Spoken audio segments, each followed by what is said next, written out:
Hoje o Cidadania está falando sobre como prevenir acidentes com cães. Nosso entrevistado é o zootecnista e professor da PUC Paraná, Paulo Renato Parreira. Antes de você dar as dicas de como socializar os cães, eu queria te perguntar o seguinte. Alguns cães têm ciúmes do dono. Por exemplo, o dono sai, encontra outro cachorro, fica com o cheiro de outro cachorro, quando volta o cão se torna agressivo. Como você lida com isso, com o ciúme que o cachorro tem, que pode atacar você ou às vezes ataca outras pessoas? Geralmente esse tipo de ataque, o animal entra no estado de excitação. Né? Existe uma coisa, um comportamento que a gente já é observado, que é agressividade transferida, ou transferência de agressividade, que é muito comum e muitas pessoas já devem ter passado por isso. Você está passeando na rua com o teu cão e você passa na frente de uma casa onde tem dois cães. Os cães começam a latir para o seu cão que está do lado de fora da grade e, de repente, entre eles começam a brigar. Isso pode acontecer. Né? O animal entra numa situação tal de excitação que ele acaba, entre aspas, ficando cego. Né? Isso pode acontecer. Nesse caso da possessividade, é um dos motivos também de ataques. Então, o animal é tão possessivo com o proprietário que ele acaba não deixando que ninguém se aproxime, ou se alguém se aproxima, ele pode atacar. Eu ouvi várias pessoas falando, não chegue perto, senão ele morre. Sim. Nesse caso, que você comentou nesse exemplo, da pessoa chegar com cheiro de outro cão em casa e o animal atacar, é complicado também definir exatamente o que aconteceu. Né? O animal pode ter entrado num estado de excitação tamanha, ou ser um animal que não foi socializado e ele não identificou ou estranhou aquele cheiro. O mais importante é o proprietário desde cedo colocar limites no animal, sempre sem violência, né? E socializar esse animal. Se você manter um animal preso dentro de casa, ele tem uma chance muito grande de se tornar um animal agressivo. Tá, então vamos lá. Como que você socializa um animal? Tá. É sempre importante o seguinte, a primeira coisa que a gente tem que ter em mente, antes de levar um cão para casa, ou de ter um cão em casa, é ver se o cão vai conseguir se encaixar na tua rotina. Né? Muitas pessoas, infelizmente, têm cão e não poderia ter um cão. Né? Passou esse momento, então a pessoa procurou informação, procurou orientação e decidiu que pode, ou percebeu que pode ter um cão. Desde o momento que o filhote chega em casa, você já tem que colocar limites. Né? O ideal é que você compre apenas filhotes ou adote filhotes. É claro que se você for adotar um filhote de rua, você não vai conseguir respeitar esse tempo, mas no caso de você comprar filhote, não comprar filhotes com menos de 45 dias, porque até a idade ideal para a gente comprar um filhote que ele saia da ninhada é 60 dias. Porque até 60 dias ele vai brincar com os irmãos, ele vai bater nos irmãos, vai apanhar dos irmãos, vai tentar bater na mãe, vai ser repreendido por aquilo. Então é quase que uma pré-escola. Ele vai receber muito da base dele de relação social ali, na ninhada. Chegou em casa, o proprietário tem que ter em mente o seguinte, tem que ter o espaço do cão. Então tem lá um quartinho, tem uma lavanderia onde tem a cama, tem a comida, a água, um local onde o animal vá dormir. E isso tem que ser mantido. Então, como eu comentei anteriormente, se eu deixar esse filhote, acabei de ganhar um filhote bem na época do inverno, eu vou deixar esse filhote dormir comigo na minha cama. Só que de repente esse filhote está com 6 meses, com 7 meses, com 1 ano, o proprietário, não, agora eu quero colocar ele para dormir pro lado de fora. O animal vai estranhar isso daí, o animal não vai se adaptar. E em relação específica à socialização expor o animal de maneira controlada, em situações seguras, a maior diversidade possível de contatos. Então, mas o meu animal não é vacinado ainda. Leva o filhote no colo, numa feira livre, numa saída de uma grande aglomeração, numa praça, num local onde o animal possa escutar barulhos diferentes, sentir cheiros diferentes, ver pessoas diferentes. Se você tem crianças, né, que são crianças controladas, né, crianças educadas, assim, expor esse filhote ao contato com essas crianças, porque também ao contrário, se você expõe esse filhote a situações estressantes nessa fase, ele pode se tornar um animal medroso. Então, aquela primeira impressão pode ficar.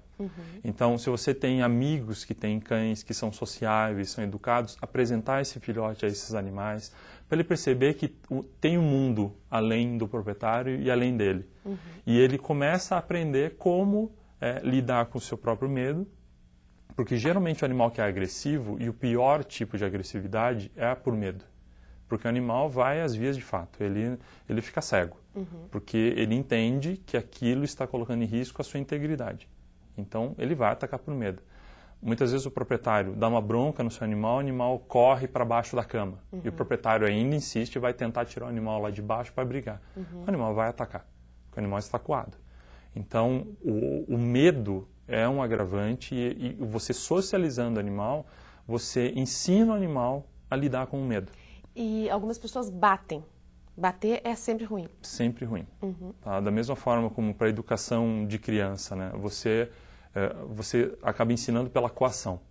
Você acaba ensinando pelo medo, né? E o animal acaba entendendo, tá, peraí, se o meu proprietário, né, se, entre aspas, o líder do bando aqui na matilha, ele me bate, eu também posso utilizar da força para conseguir o que eu quero. Então ele começa a se tornar um animal que, primeiro que ele se torna arredio, né, ele acaba não confiando nas pessoas, né, e segundo que ele tende a tentar resolver as situações, os conflitos dele também na força. Quando a pessoa já tem um animal e a mulher engravida e vai chegar uma criança, como que deve ser preparado esse animal? Primeiro a gente tem que ver como que já é a rotina desse animal. Um erro muito comum é quando a família engravida, né, vai ter um bebê, o animal ser excluído da rotina da casa. Até então esse animal era o centro das atenções, ele tinha livre acesso aos quartos, subia no sofá e de repente, pelo fato da pessoa, da família, da esposa ter engravidado, o animal começa, não, eu vou excluir esse animal. O mais importante é que a rotina não seja alterada. É claro que a rotina vai ser alterada, mas se esse animal já é parte integrante da família, que esse animal seja apresentado ao berço, ao quarto do bebê, que ele tenha livre acesso, continue, a rotina dele não seja alterada. Né? Se o animal... Algumas pessoas, inclusive, quando a mulher está grávida, ou dão o cachorro para outra pessoa, ou deixam por um tempo fora da casa. O ideal é você integrar o animal naquela rotina. Então, mostrar para aquele animal que as coisas estão mudando e não mudar a rotina do animal, né? Para que ele não sofra e para que você não tenha problemas futuros. Agora, quando vem o bebê, deixar o bebê perto do cachorro é perigoso? Depende do cachorro. Depende do cachorro, né? Se você confia no animal que você tem em casa, é claro que muito próximo para bebê muito pequeno é complicado, porque às vezes o animal tem um movimento mais brusco, sem querer acaba batendo com a pata no bebê ou trombando. Então assim, mas colocar para o animal cheirar, né, colocar as coisas do bebê para o animal sentir cheiro, manter o animal por perto, isso é importante. Eu tenho vários relatos de animais que acabam adotando o bebê e cuidam do bebê, avisam quando o bebê está chorando à noite. Então o animal fica totalmente integrado à família. A gente está falando da agressividade, que é um problema mais grave, claro, mas um outro problema muito comum também nas cidades é o abandono de cães. Qual é a solução para esse tipo de situação? As pessoas, o que acontece? As pessoas, elas acabam comprando um animal e daí saem de férias, resolvem abandonar? O que acontece? Isso é um problema mundial, né? Infelizmente as pessoas acabam adquirindo o cão, né, ou mesmo um gato, mas principalmente o cão, que é o grande problema hoje nas ruas, por impulso. O que acontece muito aqui em Curitiba, na nossa região, aqui nessa época de inverno, as feiras de malhas, que geralmente tem uma feira de filhotes junto, né?